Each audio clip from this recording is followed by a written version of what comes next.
are still on HB 174 relating to food labeling. And when we last left, we had some members from the public who had been in line to testify, but we didn't have a chance to hear from each one of them. So we're going to call their names first so that they can have that opportunity. And I want to let the members know that we are going to need to defer decision-making until Thursday in room 312, and we'll announce the time a little bit later on, but I just wanted to make sure that folks knew that we weren't going to have a chance to DM this afternoon, but we will plan to defer until Thursday. With that, Vice Chair. Okay, this is House Bill 174. Testifier Richard Deem. Okay. Perry Bream.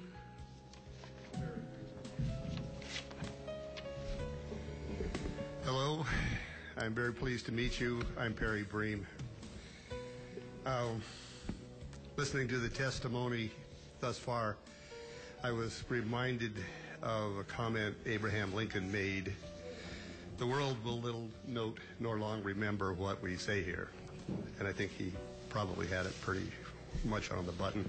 There's just a couple of things that I would like to say something about, because I'm a very strong proponent of this bill. And most of the reasons have already been spoken to. So I'd like to talk to just a few that I didn't hear much comment on. One has to do with the actual verbiage that's being proposed for these labels. And I don't recall having heard anybody make a point that I was able to pick up on as to what it is that's actually being proposed. Most of what I heard from the people opposing the bill seemed to be taking it for granted that what was going to be put on these labels was going to be deleterious to the products which carried those labels, a la tobacco industry labels, which were clearly meant to be extremely cautionary. Unless I'm mistaken, I haven't heard anything cautionary about what's to be put on these labels. And I'm reminded of something that happened in the dairy industry decades ago when some dairies started beginning fortifying their milk with vitamin D, and they were required to put vitamin D fortified on their products, which probably encouraged some people to buy those particularly labeled products. The second thing I'd like to speak to is a little bit about the onerous burden that seems to be implied to the manufacturers for having to make this change. I was a principal partner in a Hawaii food manufacturing concern named Tahitian Goddess from the time of its inception, and have been through many changes just required by the necessities of business or just how we learned as we went, to some that were required as we grew and were required by our size. I went from when we used to have labels printed at Kinko's and then cut them up on a chopper and apply them with glue, until we were ordering in the hundreds of thousands from Taiwan. I think it's basically the same for most businesses that have to label their product. It's more akin to changing your tires. It's something that you do regularly, and there is a cycle. And if this bill were to go into effect and it were not to say, as of such and such a date within, say, the next 30 days, you will be required to have all new labels on every bit of packaging. If there were a period of time that this would be phased in, even say 6 months, this would not be burdensome. What it costs to change the plates or the graphic images for a label are essentially an hourly wage to somebody who's skillful doing that. And what the cost of having them printed is immaterial. Thank you. That's just what I wanted to share. Thank you. Thank you. Next testifier, Mike Bellina.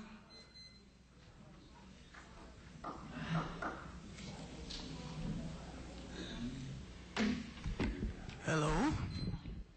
Can you hear me? Yes. Yeah, my name's Mike Pellerin. I've lived in Hawaii for 6 years. I'm 61 years old. I really love this land. I've come to love the people and the land here. Don't worry, I'm going to make this short. I don't have a lot of facts to give you, okay? I first set foot on the islands in 1966, and then I remember 1974, I spent a few months here, and I hitchhiked around, and I have memories back then, and I compare it to what I see today. It seems like the people back then were a lot healthier. And I look around today, and there seems to be like an obesity epidemic, a diabetes epidemic, a heart disease epidemic, an unhealthy epidemic. People don't have a lot of money to eat organic. They do eat the cheap food in the supermarkets, okay? By the way, I taught English in Japan to a lot of rich people. Let me tell you one thing. Those rich people that have all that money, they would pay millions of dollars to have their health back, okay? If money's the issue, I think we're missing the point. Monsanto has a lot of money, and they pay their scientists a lot of money, okay? I've heard there's other scientists that say the opposite. And what did Monsanto give us anyway? They gave us Agent Orange. I'm a child of the 60s. I have people I went to high school with that went to that war and died because of Agent Orange. They didn't know about Agent Orange back then. It was pushed upon us by the military-industrial complex, okay? It's being pushed upon us now by the same company to eat GMO foods. Look at our reefs, they're dying. I hear it's because of the pesticides going into the oceans. Where do the pesticides come from? A chemical company by the name of Monsanto and DuPont. Okay? Let's look at that. The love of money is the root of all evil, I've heard said before. You know? Look at me, I'm 61. I've been health conscious for a long time. I'm pretty healthy, and I love it, and I want to stay that way. And I think all we're asking here, the issue is just label the food. Label it. Let us know what we're eating. Let us make our own decisions, okay? You know, I heard the national anthem yesterday. I watched the Super Bowl. That one lyric, Land of the Free. Well, if we don't have food freedom, what kind of freedom do we have? By the way, this is not a political issue to me. It's not left-wing. It's not right-wing. It's not pro-choice. Oh, maybe it is pro-choice. It's not a gay issue. You know, it's not. It's it affects us all. I went to that rally. It was great. We had young people, old people, left-wing people, right-wing people. It reminded me of the anti-war protests back in the 60s, and we stopped that war. God help us to stop this. Thank you. Thank you. Next, Rick Mars. Keiko Almost.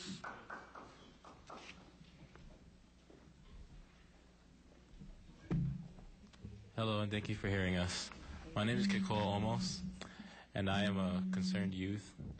I believe that GMOs are taking this world down the wrong path, to put it really frankly. And labeling GMOs gives us one way to identify what we're eating exactly. And all the things that were said today are exactly on path of what I'm trying to say, is that we're looking forward to the future.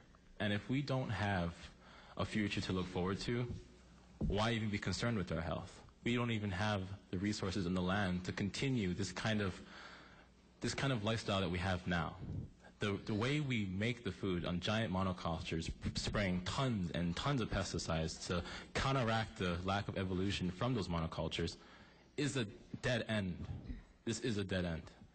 And what I want to do is to create a new way of producing the food that we need for our growing population that is growing, and I understand the stress on that. but we're going about it the wrong way. These companies, Monsanto, they say they provide for everyone, and that's what they're trying to do, is make enough food for the world. But the world can make enough food for itself with proper education and learning how to cultivate things smart. In Peru, there's Peruvian potato farmers that use the different sides of the mountain to circulate their crops and grow different potatoes at different times of the season so they can have food all year round. These are the kind of technologies that we can incorporate into our society. We could have vertical farming towers with solar panels that are completely self-powered, that we could have food enough for many people, maybe everyone.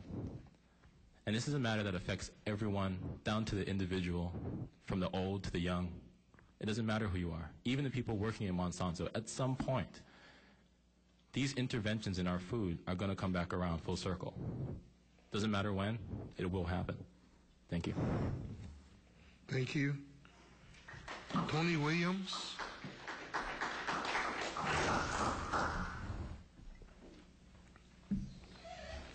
Aloha mai kakou, and mahalo for the opportunity to testify, and mahalo for the consideration of my testimony. I'm just going to keep this short and sweet because you guys have more than enough information, and I think more than enough people who will support HB 174. Now, I'm sure you guys know precisely, or at least enough, about what genetically modified is. And the issue here is that I'm just going to break it down really quick, and that's the fact that they are putting a Bt toxin into a seed so that it could withstand its own pesticides. And I mean, toxin in my food. I think people deserve the right to know. They deserve the right to know for their families and for their children. And it's also proven to be like totally environmentally irresponsible and unsustainable, totally against GMO altogether. And this is the first bill towards a nice big step towards changing the future into a more progressive, more sustainable one. Mahalo. Thank you. Keiko Bonk.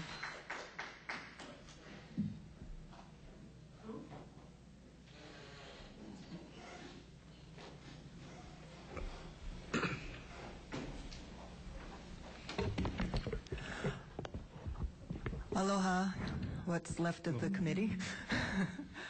Good afternoon. I'm here today to testify in favor of House Bill 174. Thank you very much for introducing this bill and for hearing from the public about labeling of GMO foods in Hawaii. I'm here to support it for the obvious social justice reasons that would be the right to know, the right to have knowledge, the right to have information in our society is a primary right within our democracy.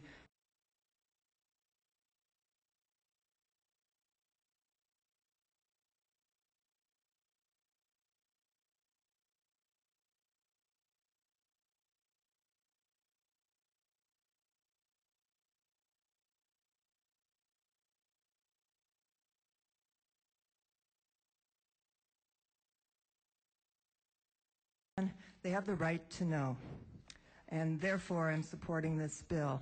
Secrecy is not a democratic part of the democratic way.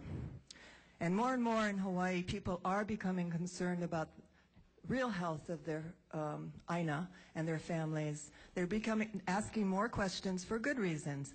You see all these young people here today. That's really, to me, really inspiring because they want to know more.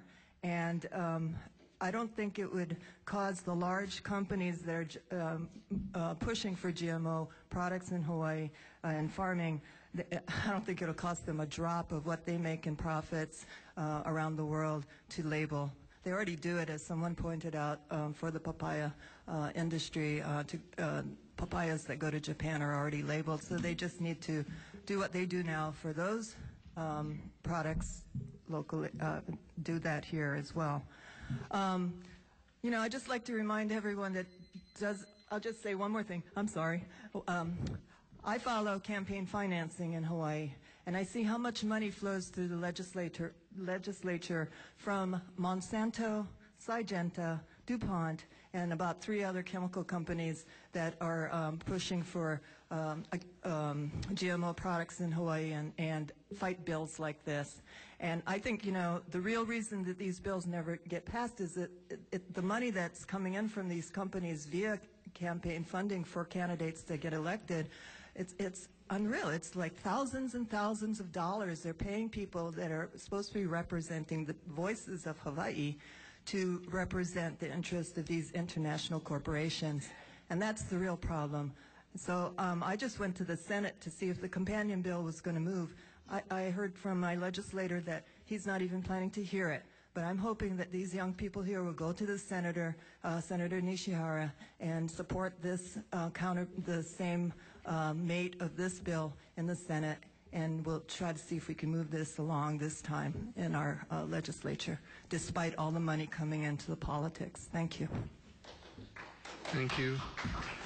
Keali'i Parker.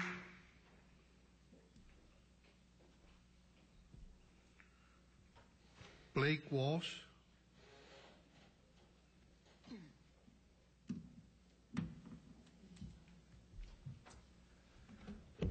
Hello there, my name is Blade Walsh. Aloha namaste. I come here as a concerned, critical thinking individual. Friends, what we are facing here today is corporate ambition. An ambition that serves to fill the pockets of biotech firms who claim to practice proper science at the cost of our health, our water, our food, our families, indeed our whole environment. Do not be fooled. Employees who don hazmat suits and respirators to spray the food grown here with toxic chemicals, despite the growing evidence of health concerns, is not responsible by any sense of the word. As a big fan of science, allow me to go through the scientific process with you. Ask a question, do background research, construct a hypothesis, test your hypothesis by doing an experiment, analyze your data and draw a conclusion, and last, communicate your results. Many other groups are communicating their results, which I doubt has fallen upon deaf ears. It seems to me that it is being nonchalantly brushed to the side and ignored, hoping that it falls to the wayside and that the people here will forget about it. Following the track record of biotech industries, drawing from the experiments taking place on small farms on these islands, farms from India, the United States, and more, a question that comes to my mind is, are you trying to kill us? At what point will enough money and land disruption be enough to sway your consciousness to do the right thing? I'm for the outright banning of GMOs, though that's not on the table. Label the damned things and don't keep the public in the dark. Thank you. Thank you. Dave Gonzalez.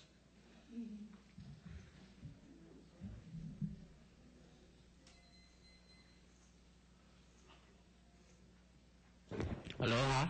I'm here today. I just wanted to come and lend support to SB 174. Thank you for hearing this bill. I just wanted to talk about some of the things I'm concerned about. We do wish the right to choose, so that's very important. We note that GMO labeling has passed in all of the islands, on all of the the county councils, for all of the islands. But then when it got here to Oahu, it's been stonewalled. So we're asking our legislators to be fair. We have gone through this process before. We came to the legislature before, but they said no, go through the county. Start from the bottom, go through the county. We have done that. We have demonstrated that there is great support on all the islands for labeling, and yet when we come here to our capital and to our legislators, we're met with a little bit of indifference. We're hoping that we can have labeling. Once again, we do want full disclosure. We want people to have that choice. Everybody else has that choice in the world. We want that choice for Hawaii. And so I'm very pleased that that we're able to hear that.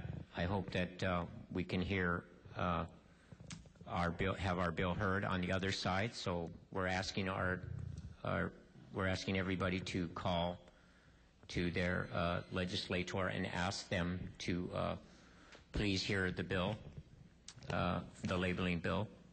So that's why I came here today and brought my sign. So we're hoping that the legislature will listen to the will of the people and to pass labeling for all of the islands. So that's why I'm here. Thank you very much for hearing me today. Thank you. Jennifer Bonifacio. Good afternoon. My name is Jennifer Bonifacio. I am a concerned mother. I want to make sure that my daughter's future and any future children that I have is secure and safe. I'm also concerned for all the keiki in our islands, in this world. The children are our future. The children are our legacy. If anyone thinks otherwise, that the children are not, that something else is their legacy, it's the children who pass down generations after us that are going to be there way after we are gone. Way after someone may have like invented the wheel. But if something happens, no one's going to remember who invented the wheel. But what I'm concerned, I believe that there's not enough studies being done. Yes, they're saying, okay, there's all these studies of saying it's safety, but what about the reports that are coming out of like India, where there's reports of umbilical cord deformities? A midwife in India has been reporting that all of a sudden there's all these deformities. And these are people who've been eating GMO soybeans or soy products for I don't know how many years. Because we know that the biotech companies have been doing their experiments outside of the United States before they actually bring it here into the United States. But nobody seems to be covering that. But there's testimonials that I've seen from farmers here in the United States that say they are also seeing with their animals who've been eating GMO-infected crops that they've also seen umbilical cord deformities from their baby animals. So what is it doing to our people? What is it doing to our animals? Is it affecting the sterility? I wonder why, if that's why there seems to be so many different people that seems to have issues trying to get pregnant nowadays. I just want to know exactly what we're going to do for our future. And I also want to know if how these biotech companies can live with themselves by trying to pull the wool over our eyes to say that our keikis are not affected, this is healthy for us, but how do they know? It takes generations to figure out how these things are really affecting us. And it hasn't even been one entire generation yet to actually see from start to finish what is happening. Thank you. Thank you. Julia McCormack.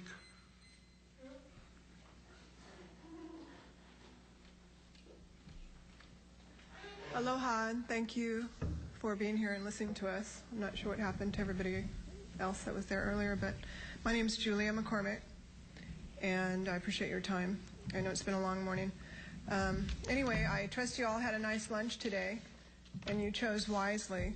Did you enjoy the Hawaii papaya? That I've been here for years and years, and I remember a long time ago, not too long ago, that the papaya tasted completely different than it tastes now. Now I have to, really search hard to find a good papaya. It doesn't taste like it used to anymore. And if you enjoyed some nice corn-fed beef today, are you curious how long down the line that went? Or even rice. Are you aware that now in Kansas, on 32,000 acres, they're actually making tons of rice to distribute to the world that they've actually spliced with human liver DNA? Google it. You'll see numerous reports on it. You don't have to believe me here. Are we going to be cannibals? Does that make me a cannibal? But I didn't have a choice, did I, on that one? It's going to be Soylent Green and Jurassic Park, and it's going to be irreversible. Once you've tainted our soils, and we are, main basis here. We're losing our seeds. I'm a farmer, and I want a choice to be able to have an opportunity to feed myself at some point. If something happens and all of a sudden these big corporations have an incident where they actually come out and claim that, oh yeah, we were wrong hiding these GMO studies, and there is a problem. It is problematic. And now we're going to have to stop shipping you these wonderful products that we're dependent. 90% of our food is dependent on these people. But what happens? Are we going to feed Hawaii with that 10%? We've got to make a change here in Hawaii now. The world is watching, and we're the ones that have the opportunity to step forward. It's not just the world. It's not just the capital that's watching. It is God. And I want you to think about it. If you woke up tomorrow and you found a lump on your reproductive organs, would you wonder, did I make the wrong choice today? Did I make the wrong choice somewhere along the line? Or did I even have an opportunity to choose? That's all I want, an opportunity to choose. Because when it happens to you, personally, when you wake up and find that lump, and you don't know where that came from, but you want to even try to fix it, believe me, you'll go screaming everywhere you can to figure out, who do I blame? What was the cause of this? Was it me? Did I do something to deserve this? Or was it something that happened here today? I don't know. I can't tell you, but, I just hope and I pray that you take advantage of what you've been blessed with, and remember that it all circulates around. Thank you. Thank you.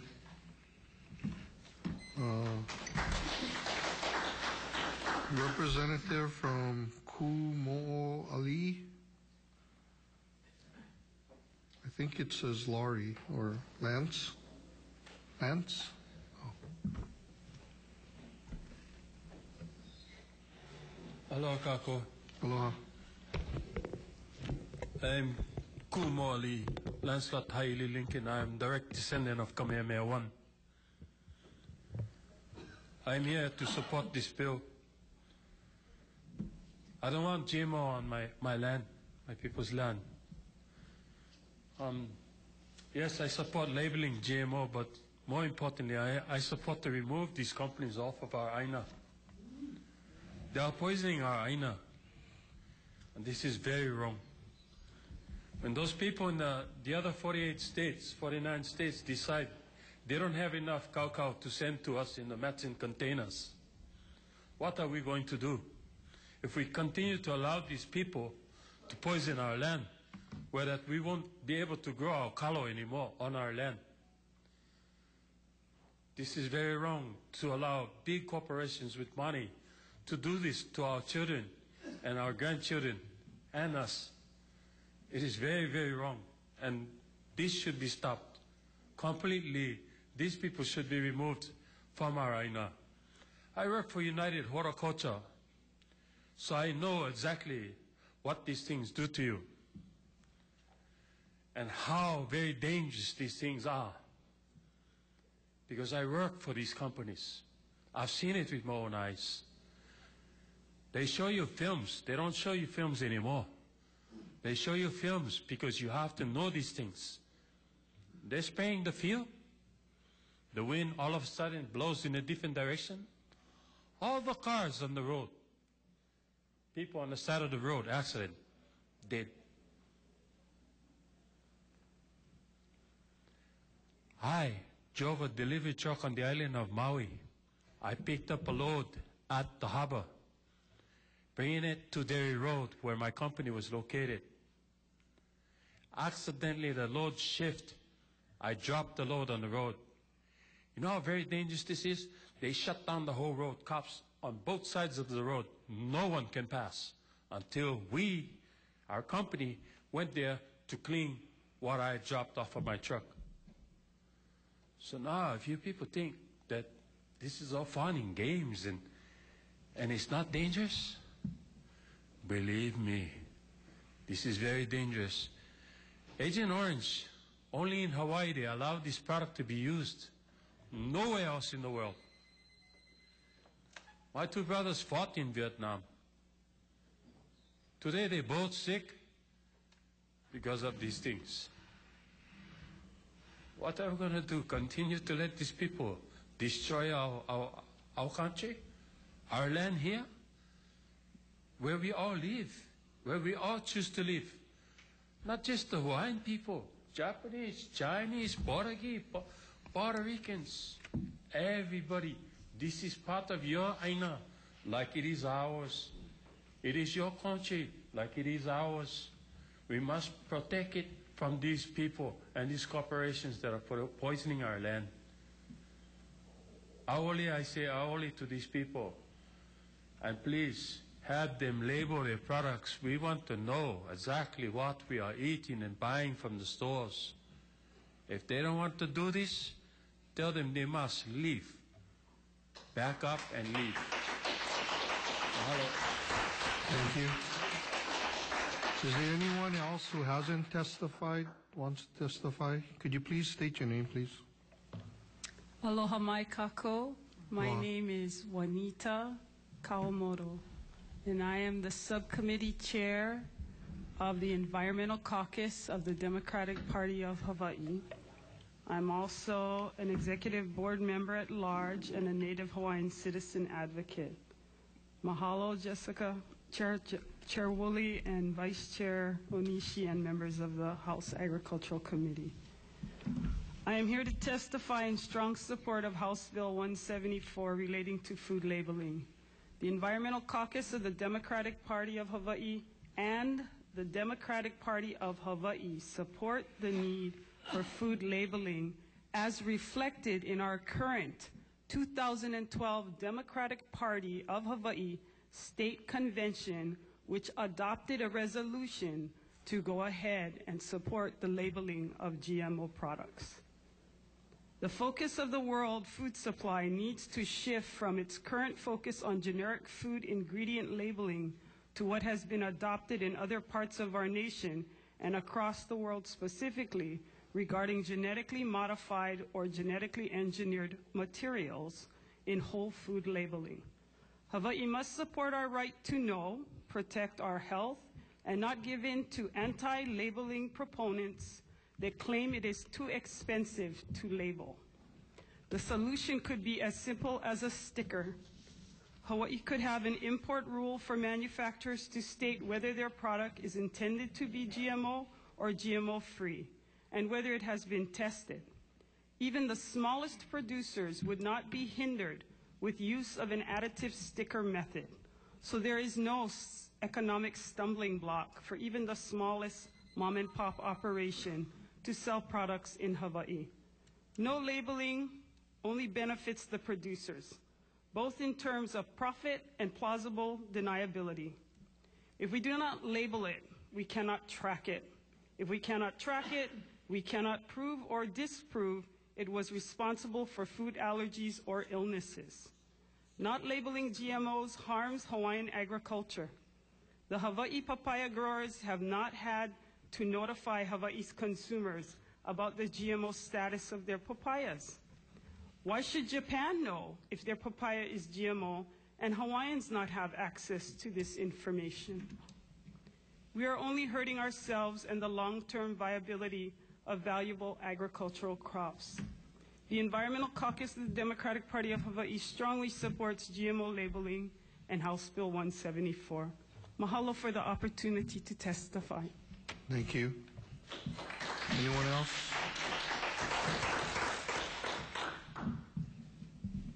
Hi, good afternoon. My name is Mark Phillipson. I'm with Syngenta, and thank you, Chairman Woolley and Vice Chair Onishi and other members of the committee. I stand on my testimony that I submitted. I also included a statement by the American Association for the Advancement of Science. This is a group of scientists that originally formed in 1848. So the Thomas Edisons, Albert Einsteins, and those people have been members of this. And today it's made up of from astrologers to zoologists and people with a great deal of scientific knowledge. Their statement is not to support the labeling, and if I might read directly from their paper.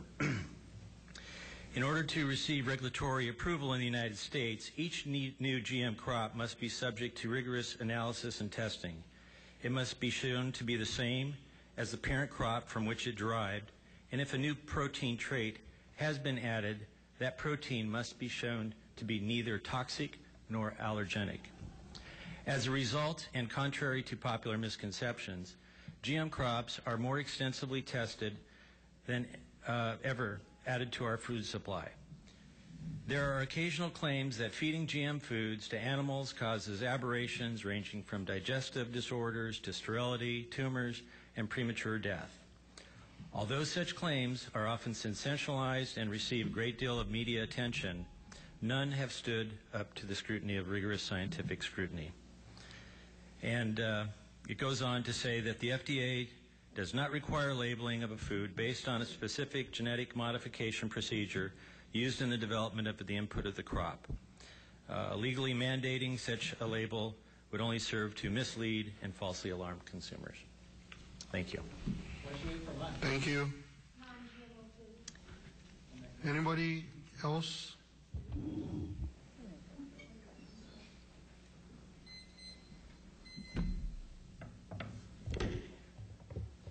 Hector Valenzuela, in support. I work at UH. I've worked there at UH for the past 22 years as a crop production specialist, but I'm speaking on my personal capacity. The science of health risk assessment for genetically modified crops is in its infancy. Back in the 90s, the science of risk assessment was in the dark ages. That means that over the past 15 years, we as the population have been consuming GMOs with poor or no health risk assessments with respect to genetically modified crops. Furthermore, GMOs don't work alone, but are part of a package that involves the high use of pesticides, water, and energy for crop production. And the excessive use of all of these resources may have a long-term impact on the health of our communities. There was a statement made that the regulatory process in the U.S. was robust, and I believe that it's the opposite. It's actually full of loopholes. If you can compare it to the housing regulations or housing or financial regulation, GMO regulations by the government is also full of loopholes. And the FDA does not make any statement concerning the safety of GM crops. They turn the tables to the industry and allow the industry to make those assessments. But they are conducted based on an inherent conflict of interest because they want to see the positive results. Overall, today, I have heard several statements from industry and those opposing this resolution, and I find those claims to have been unsubstantiated. Thank you. Thank you very much. Okay, anyone else? Can I add one more thing to my testimony?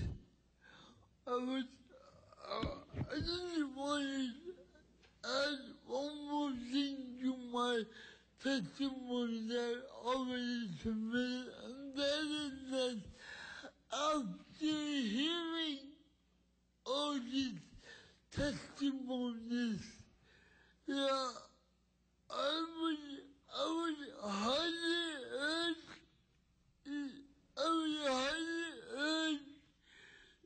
all representatives to not only demand labeling of GMOs, but I highly recommend that you create a bill that was only GMOs, because GMOs are so dangerous to the health. Why would it only?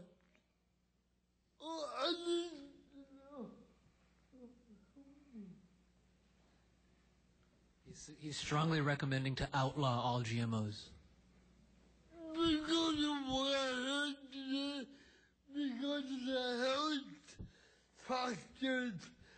I think that's the most responsible thing we can do. It's not on the bad, not on the label, because even label, it's just like you use the poison, there's label poison. Right? If we use poison, why is it also that thing? Thank you. Anyone else? Okay, yes. Can you please state your name? You mentioned that I could, unless there's somebody else, you mentioned that I could come back and look at this bill a little bit more closely. Okay, you have 2 minutes. Okay. My name is Unmani Cynthia Groves. I'm a healthcare practice management consultant, also from Halau, Keala Okamaili, the Alliance of Maui Community Associations, and Kihei Community Association Planning Committee. I'm a member of all of those. Okay. With this particular bill, do you have it in front of you? Okay, it's under 328. And one of the major problems, and I think you spoke of it, I'm sorry, I can't see that far. Cheap, like inexpensive. What is it? Cheap. Okay, thank Cheap, you. like inexpensive. Okay, thank you, I'm sorry. When the Hawaii Food, Drug, and Cosmetics Act came into being, food had a more limited definition. It was related to humans, cats, and dogs. And we know a whole lot more about food now than when that bill went into effect. And I think this is really what we're looking at is, have we really looked at what we now know about food? Because if this is going to go into 328, which I've looked at the entire document of 328, it's important to look at the definition of food. You know, is it still applicable today as it was then? I think we've discovered that definition was too limited, and that we now need to take a look at the fact that food also relates to soil, it relates to people, it relates to animals, flora and fauna, plants, and seed. That definition of food we have to look at. And we're being forced to, because we can see when you genetically alter something that it has a widespread effect on the environment and on our species. When you've got kids that are, 1 out of 58 kids has autism, that should be a real wake-up call to all of us. I know my granddaughter has ADD. And it's... Okay, can you please summarize your testimony? So in terms of, we want to get a bill passed, to label GMOs. And if you're willing to just we want you to move on something. I know it takes steps, but if you could even just move on the first part of this, really acknowledging in this document that food, the definition needs to be broadened and brought up to date. Second off, we want to get a bill passed. Thank you very much for your testimony. And if you have to delete B onward, in order to get this to pass, let's do it. We want something. Okay, thank you, Cynthia. Thank you. Okay, members, we're moving on to House Bill 97.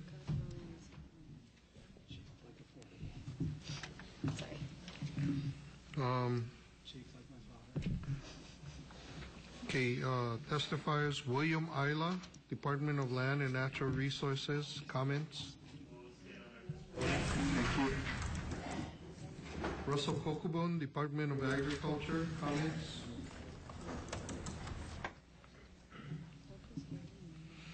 Gary Hoosier, Kauai County Council, support.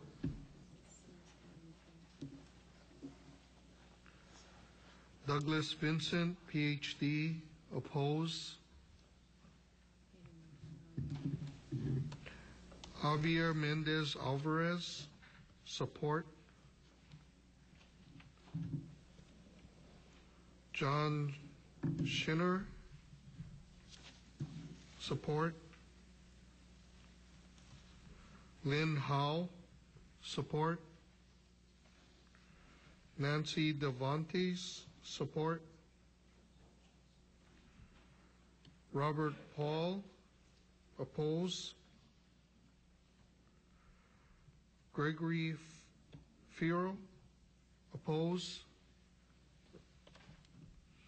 Mark Ferguson, Hawaii Organic Farming Association, support.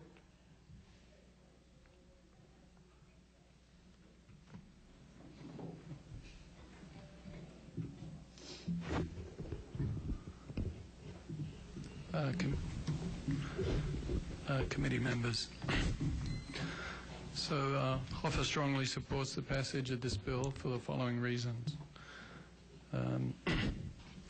Under the National Organic Program, genetic modification, commonly known as GMOs, is not approved for use for the production of organic foodstuffs.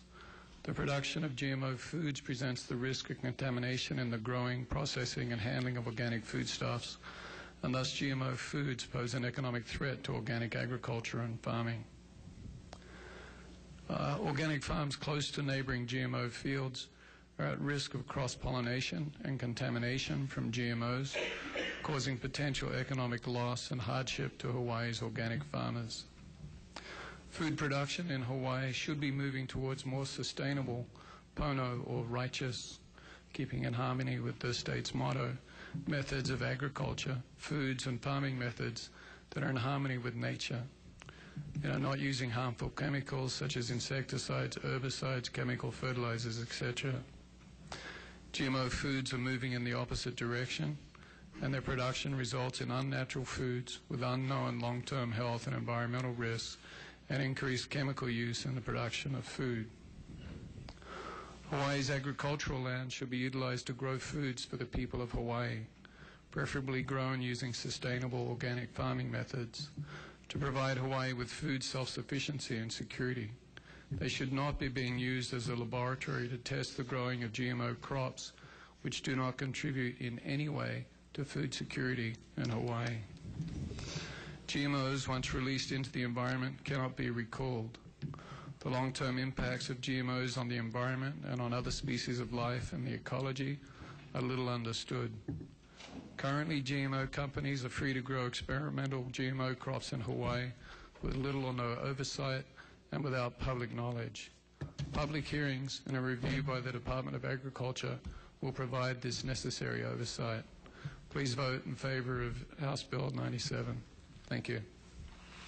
Thank you.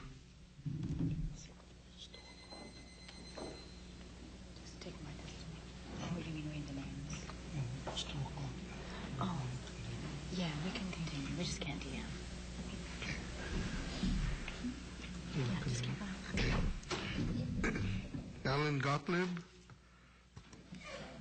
Hawaii Cattlemen's Council, Inc. Oppose? Okay, thank you. Robert Harris, Sierra Club. Aubrey Allen, Babes Against Biotech, support.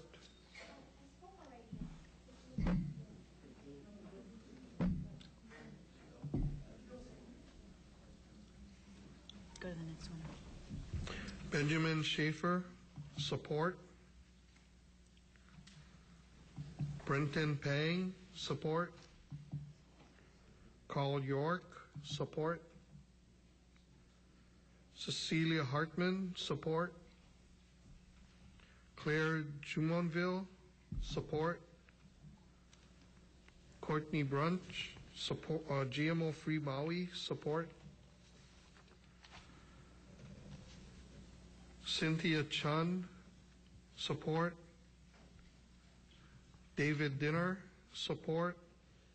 Just ask if there's anybody here present that wants to testify. Okay, our list of testimony that we have received is on the legislature's website. Is there anyone here that wants to testify in person? If you could please go to the mic, please. This is on House Bill 97. Please state your name. Aloha, Chair and Vice Chair. My name is Jerry DiPietro. I'm a volunteer with Hawaii Seed and GMO-Free Kauai. I think House Bill 97 is a really great idea. I'm in support of this. Many of our state lands on Kauai are being used for GMO experimentation. They bypassed the EIS process that should have been triggered for changing use on state land. They said that GMO corn was the same as regular agriculture, so no EIS was triggered at this time. And I believe if we had asked for an EA or an EIS, we would have had the chance to explore harm.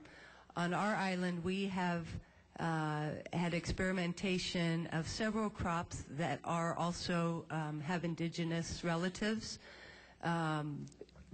The invasive nature of genetically modified crops, they're very promiscuous. The cross-pollination, as we've seen, even with their corn, the corn field tests are spread into very remote areas.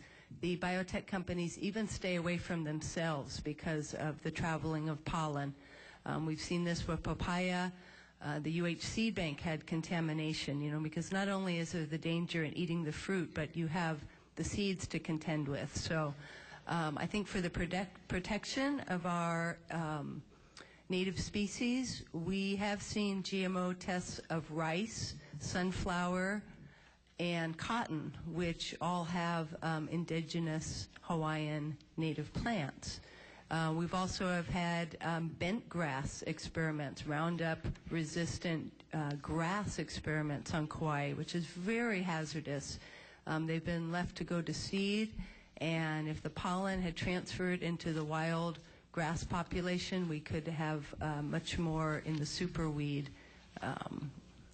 issues. So I think definitely these should be considered an invasive species, and all work to protect our native plants should be enforced. We, as you guys know, are the capital of the loss of biodiversity, and we have a very fragile ecosystem. This definitely would be a great thing to trigger permitting for these types of experimental crops. Mahalo. Thank you. Aloha, committee members. Nomi Carmona with Babes Against Biotech again.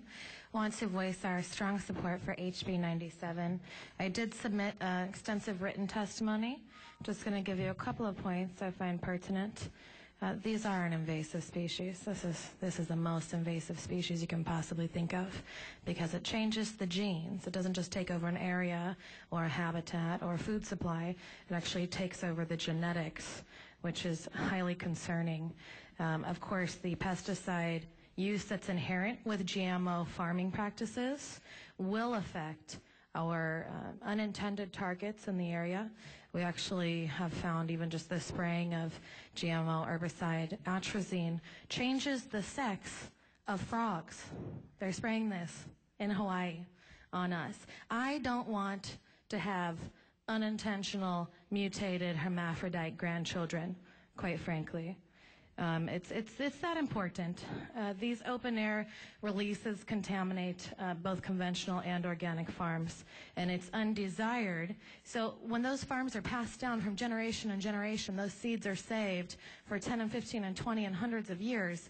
Once even just 10 or 15 feet of a conventional or organic farm that's contaminated with GMO, that takes out the entire farm. That means they cannot sell those crops as what they were intended to be sold. And if you're an organic farmer and GMOs get onto your land unintentionally because the wind blows and GMOs shouldn't be allowed in open air, that's our position, then you lose everything. You lose everything, and you'll be lucky if you don't get sued by a GMO company who has a patent on their seeds. all the while proclaiming that they are substantially equivalent, while arguing out of a different side of their mouths at the patent office for the right to own and sue based on these things. In addition to the massive genetic alterations and intentionally escaping their intended test fields, the damages to the environment are irretractable. There are millions of us across the globe who are fighting GMOs. Horizontal gene transfer is a very serious risk. So what we were talking about earlier, if you eat, say, for example, some meat that was fed GMO feed, and then you find you have Bt pesticide in your system, that's one option. It can also lodge in your intestine and force you to produce your own pesticide in your gut. So I know I'm out of time here. I'm just going to wrap this up. As the pesticides are no longer working the Roundup of yesteryear, they're introducing stronger and stronger chemicals to handle the weeds and bugs who have developed resistance to these chemicals. This means they're spraying 2,4-D on us now. This is one of the most dangerous chemicals known to man. It's a component of Agent Orange. And since the most open-air experimental GMO field trials are being conducted in Hawaii, we're talking thousands, no one else's government lets corporations, war chemical companies, come and experiment openly on their constituents. Unlimited, thousands of experiments. We are unwilling subjects to these companies, and we don't want to be. So we absolutely want the opportunity for a hearing, and we're willing to go down to the Department of Ag every single time and do everything we can to demonstrate these crops do not belong in Hawaii. I appreciate the opportunity to testify, and I would also like to mention that they do affect our bee population as the leading queen bee exporter in the entire world. GMO neonicotinoid pesticides have seriously been linked to bee colony collapse, and if we want to have any food at all, we're going to have to get a handle on this as soon as possible. Thank you. Thank you.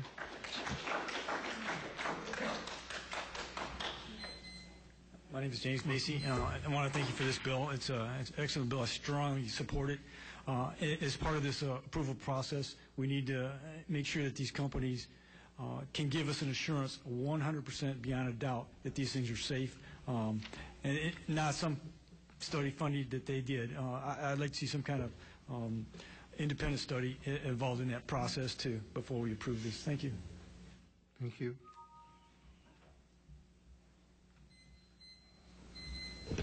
Aloha, my name is Keiko Bonk. Thank you for allowing me to speak on House Bill 97 that requires the permitting for invasive species. I support this bill. I'm speaking on this bill and the last one I forgot to mention with my Pono hat on, a small organization that's recently started called Pono. And we are an organization that is bringing back into good policy making ethics based on sound science and bringing the idea that morality and ethics are involved in making good decisions and policies in Hawaii. I, like many of the other speakers, are supporting this bill because we think that we have a fragile environment in Hawaii, very special place, and it is time we start treating our Aina and the people that live here in a very special way, so that we need to look into all the consequences that will be impacted by introducing invasive species. Pono has been tracking the 439 endangered species unique to Hawaii for many years, and the waiting list, which is the real endangered species list, keeps growing as we speak here today. A lot of the species on our national endangered species list, the highest 40 are Hawaiian species, and most of them on the top 40 list have actually gone extinct. So when you look at these species lists, Hawaii is the capital of the world in terms of its species going extinct, and we are known for this dubious reason. I think that we need to start really thinking about that, and anything invasive to Hawaii, anything, any kind of organisms that we're bringing in, anything that could alter the way the ecosystems of Hawaii and also alter our health in any way should be examined and thoroughly. So thank you very much. Thank you. Next testifier. Aloha mai Kakou, Again, my name is Juanita Kakou, and I am the subcommittee chair of the Environmental Caucus of the Democratic Party of Hawaii. And we strongly support House Bill 97 on protection of ag products from invasive species. We feel that there is a great loss of money, livelihood, and health that's imposed upon the natural, organic farmers and our community as a whole. We feel that there are also impacts and lack of data to inform our community as to what is happening with regards to this very important concern. GMO representatives stated earlier that they report all their activities in detail as part of their good agricultural practices, and yet there's so much of the community that is putting out a cry to our legislators and our state to say, we don't even know where the farms are. We weren't even included in the decision as to where they were going. We don't understand what's happening with the water sources that are also impacting their communities, where these groups can go ahead and add pesticides to injection wells that they propose will have no impact and apply for these permits. And yet, again, a lot of the community is not included prior to even getting to that level. We should be included in a lot of these issues before it even gets to this building. It should be happening in our neighborhood boards. It should be addressing and engaging with the people of Hawaii. And yet a lot of us, all we see is this big corporation that has just somehow overtaken a lot of what's happening here in the islands, let alone we lease such a large percentage of our state ag lands to these companies. So again, we're not being included, and I think it would be best that we consider and regard and respect the people of Hawaii, and please include them in this process. Thank you for the opportunity to testify. Thank you. Anyone else on House Bill 97? Chair Dozier.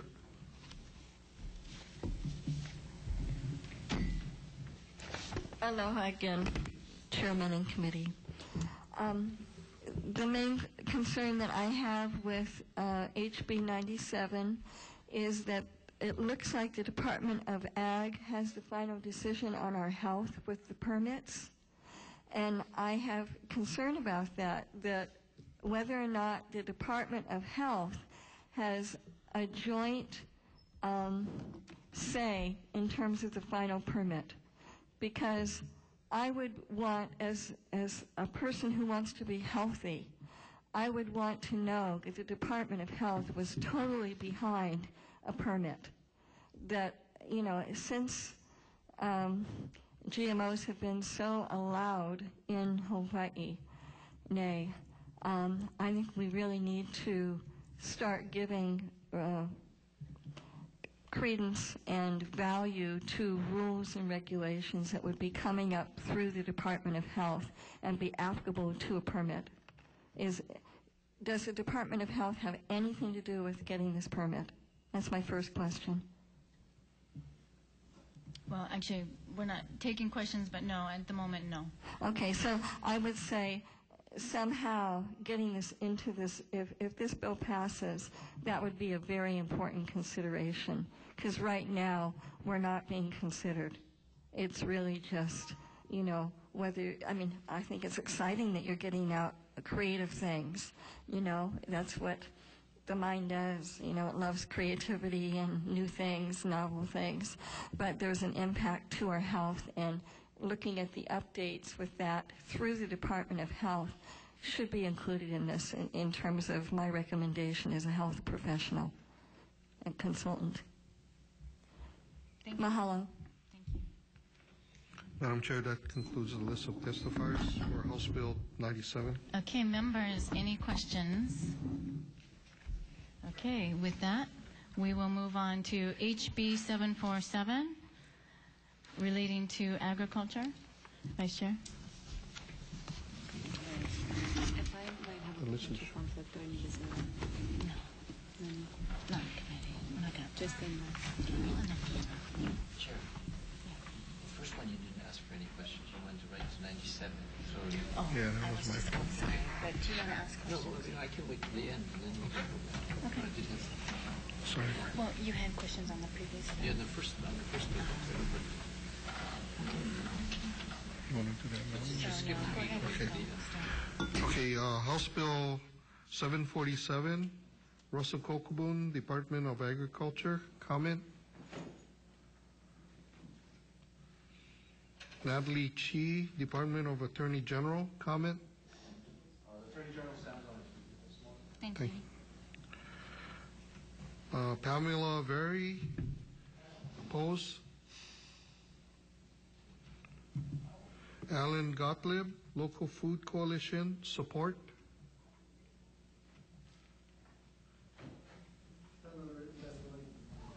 Thank you. Alan Gottlieb, Hawaii Cattlemen's Council, Inc., support.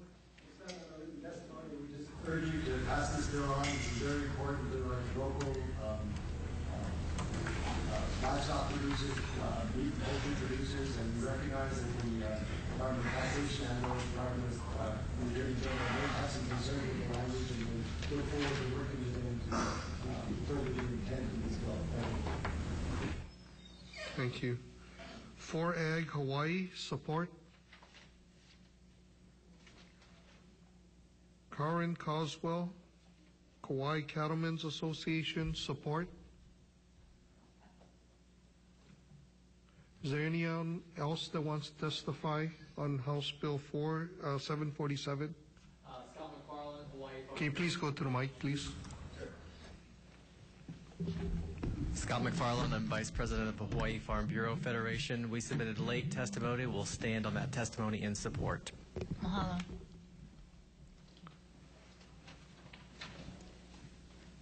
Aloha, Alicia Maluafiti. We also submitted testimony and will stand on our testimony in support. Thank you.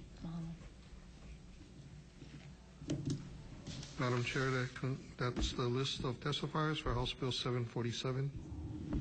Okay, and members, any questions on 747? Okay. HB 96, relating to farms. Vice Chair. Okay, HB 96, Russell Kokobun, Department of Agriculture, comment.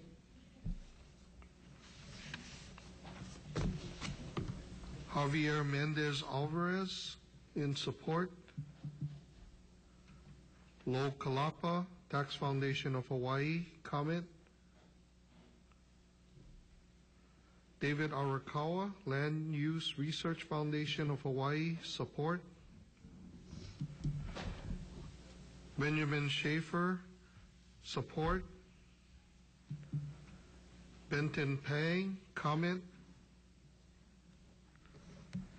Henry Curtis, Life of the Land, support. Martha Lind, support. Michael Brody Jr., support. Aloha.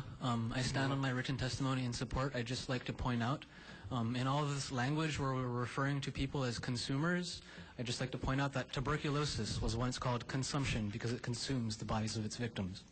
I think we can be producers and not consumers, and I think this bill is a sensible way to encourage that. Mahalo. Thank you. Paul Carter, comment. Philip Oji, support. Robert Petrici, support. Shannon Rudolph, support. Is there anyone else that wants to testify on House Bill 96? Please go to the mic. Aloha again, Naomi with Babes Against Biotech, and I hope that you have my extensive testimony in front of you. And just want to point out to you, we love the intent of this bill. We definitely want to provide tax breaks for small farms and families. The only reason we are unable to log support or register support for HB 96 is because we're concerned that GMO farms may receive tax breaks. So we propose an amendment to exempt GMO farms I'm sorry, they should not be getting any tax breaks. They are exposing us to transgenic mutant species and herbicides and poisons and related million things you've already heard about today. So I would love to wholeheartedly support this, but unless you amend it to include to exclude GMO farms. Obviously, we want small farmers to have tax breaks. We don't want corporations like Monsanto to be able to dissolve themselves into smaller entities and receive tax breaks. And we don't want small family farms who are using GMO products that contaminate non-GMO and organic products to get any kind of tax break. So, proposed amendment from Babes Against Biotech, please exempt GMO farms. I would find it very, very upsetting if GMO farms were to get any more tax breaks in the state. This should not be a biotechnology haven. This isn't like paradise experimentation, Jurassic Park land. So that's our thoughts on that. Mahalo. Thank you.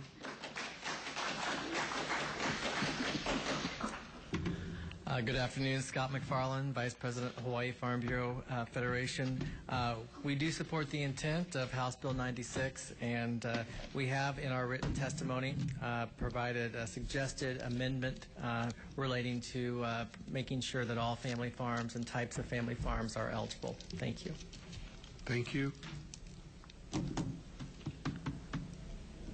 Good afternoon. Benjamin Brower, State of Hawaii Department of Taxation. We submitted written testimony on this bill, but I didn't hear the department called. I wanted to make sure the members of the committee received the written testimony. If you have, we'll just stand on those comments.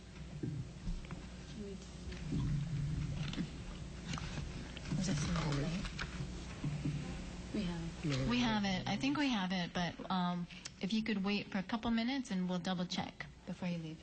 Thank you.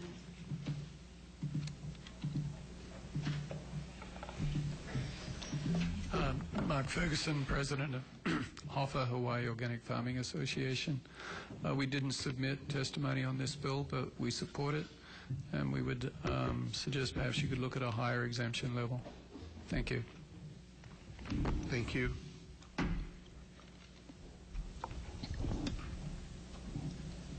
got it? Okay, yeah, we do have that testimony, so mahalo for standing on your written testimony. Members, any questions? Which bills? Well, we can go back to that one bill. I was wondering. Okay. Okay, go ahead, Rep Chief. Naomi, is she still here? Naomi? Is Naomi still here? She should step out. Somebody see if they can grab her. What did she say? She wanted, even for small farms that use GMO products, that would be pretty much all of our livestock that she wanted the amendment for. Probably. Is it not even worth asking her? If you can find her, that's okay. If not, that's fine. You can move on. Okay, so I think that we're going to move back for a question from Rep Ward, who didn't have an opportunity to ask a question on the first item on the agenda. So we're going to return to that. What is it? 174. The one that we've heard 6 hours of testimony on, we have not been able to ask a question yet. And Madam Chair, if I may, I'm stuck on the one statistic. 80% of the food that we have has some kind of a GMO relatedness, whether it's through the ingestion of the manure used or the fertilizer, etc. I need somebody who's in the know of that statistic. There's been so many people out there, I can't remember who said it. Well, if you got it, okay, at least a couple of you anyway. 80%. If we're going to label 80%, is that an accurate number that somehow, some way, GMO has touched 80% of our food? Yeah, I can get you the link to that. It's the Grocery Manufacturers Association nationally has come up with that number.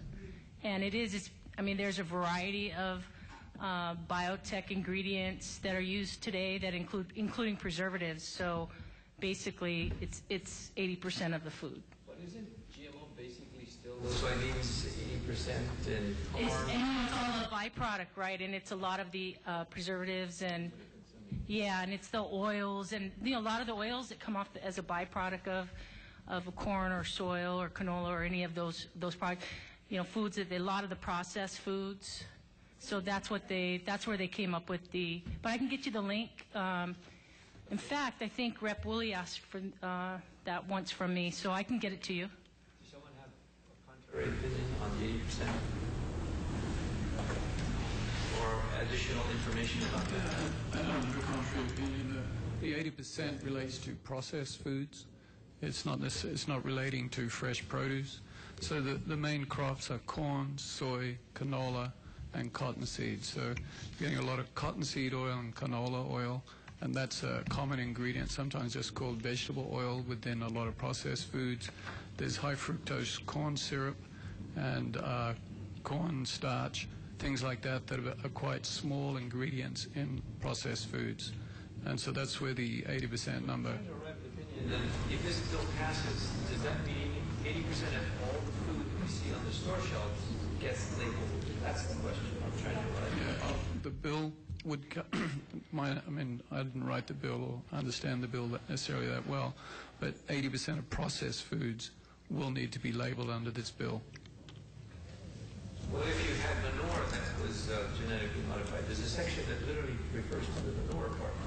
You had vegetables grown with manure. That's genetically modified.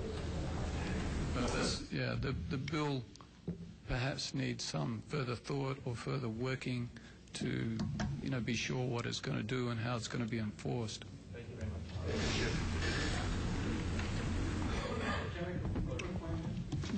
Sure, come. I'm sorry, James Macy again. I'd just like to say that, 80% or 20%, it doesn't matter. We want what's GMO poison. We want to know what's GMO. We want that label. We don't want real food labeled. That's fine. We want what's GMO labeled. Thanks. Thank you, Chair. Okay. Any other questions? I will. I'm not sure who can answer this question. I posed it a little earlier outside, but my question is there a certification process? Is there a way for the farmers to know? For the livestock farmers, they don't know whether their feed is GMO or non-GMO. So wanting to know, because it says specifically the animal from which the food is derived has been fed genetically engineered material. How then do the farmers know?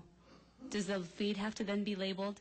So I just wanted to know the trickle down, and if there's going to be a certification process like there is to go organic, that cost then goes on to the small farmers. And for me, the most important thing is local food for local people. And I don't want to see the small farmers go out of business. I respect all of your opinions. I think we do have the right to know. When I go into a store, I'd like to know as well. But I wanted to really look at the impact of what's going to happen to all the farmers here in Hawaii. I don't know if anybody has an answer whether or not they think there should be a certification process.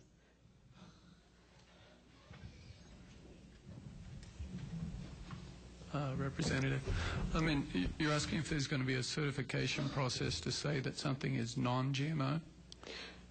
Because for livestock or for poultry, do you then say may contain GMO, or do you say GMO? That's kind of the question.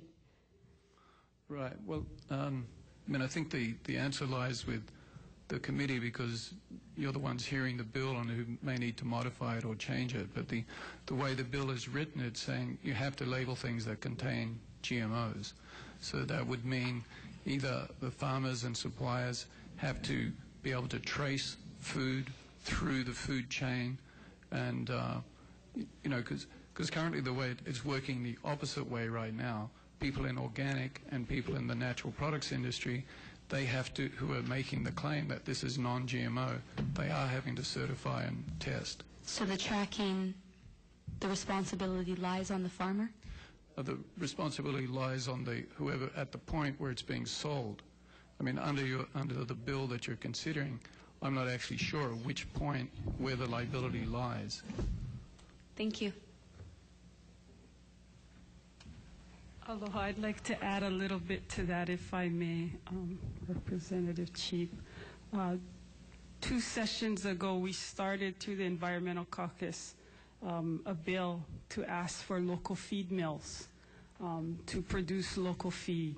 That would be great. And we actually got it up to the next level, where we got support with the Department of Agriculture and also the Oceanic Institute to go into this. Actually, 15, 20 years ago, there was funding to support local feed mills. And in all of this discussion was the thought to create organic feed mill here using local products, locally grown, organics, and all the variables that were required to produce something that would be healthy and useful and supportive of our community. And it was so interesting, the discussion we had with the Oceanic Institute groups there that had shared with us that, you know, the possibility of doing this and having it become an economic viable thing for the entire community from farmer to consumer can be done.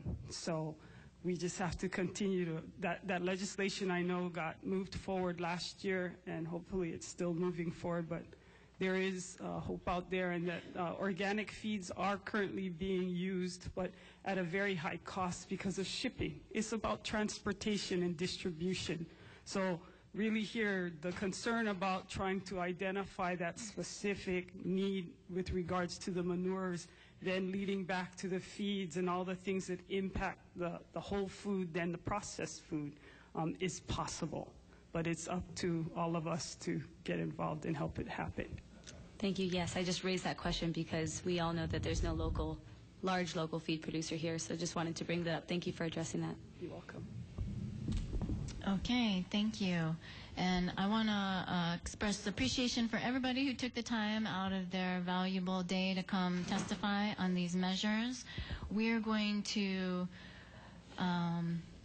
have to decision make on these bills on Thursday at 8:30 a.m. in room 312. We're not going to be able to decision make on the bills today, but I hope you can join us Thursday 8:30 a.m. room 312, and we're going to include each one of these bills: HB 174, HB 97, HB 747, and HB 96. And with that, we are going to adjourn the Committee on Agriculture, 9:30 a.m. agenda. Mahalo.